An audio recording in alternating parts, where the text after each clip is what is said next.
Իմ շատ սիրելի ժողովուրդ, քանի որ եկել էի դդմի յուղ գնելու, պահը չեմ կորցնում, դարձել են իրենք ինձ հարազատ։ Նաև խնդրեցի, որ ինձ համար հանեն նաև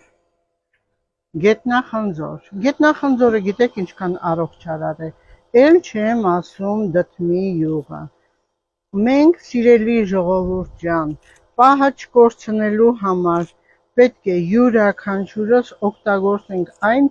ինչը տալիս է մեզ բնությունը։ Թարմ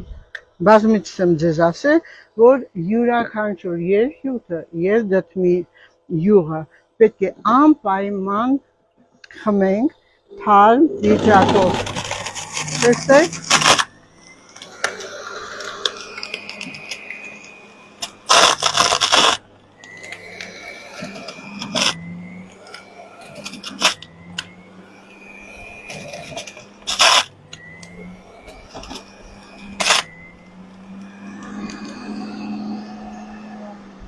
ինչ ենք անում,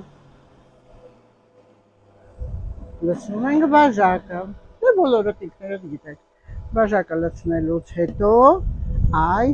առողջարարը հենց այն է, որ մեկ բաժակ սոված վիճակով մենք ամեն առավոտյան 10 օր, եթե ունեք աղիների խնդիր, բայց եթե շաքարային դիաբետիկ եք, ապա շաքարը իջեցնելու համար մենք հենց այսպես մեկ թեյի գթալ դդմի յուղը լցնում ենք բաժակի մեջ, սիրելիներս, շատ համեղ է, նույնիսկ անգամ անկեղծ եմ ասում, երբեք ես չեմ խմել յուղ, որևիցե յուղ, բայց երբ կտավատի յուղը, դդմի յուղը, կանեփի յուղը, բոլորը յուրաքանչյուրը սև քունջութի յուղը, սև կանեփի յուղը, սիրելիներս յուրաքանչյուրը երբ խմում ենք, իսկ սև չամանը, ճիշտ է, մի քիչ դժվարությամբ, բայց անչափից ավելի առողջարար է։ Սև չամանի յուղից բացի բոլոր այսպիսի յուղերը երբ քամվում են հենց անմիջապես ձեր աչքի առաջ ու սկսում եք խմել, շատ համեղ է, նույնիսկ աղցանների մեջ երիտասարդացնող է, օմեգայի քանակության շնորհիվ,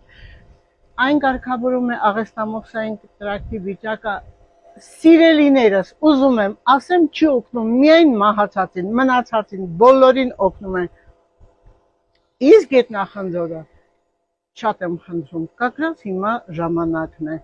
համընկել է այդ պահի հետ, օգտագործեք, որպեսզի շաքարը ձեր իջնի արյան մեջ, անպայման դդմի կամ կանեփի յուղով, սիրում եմ ձեզ։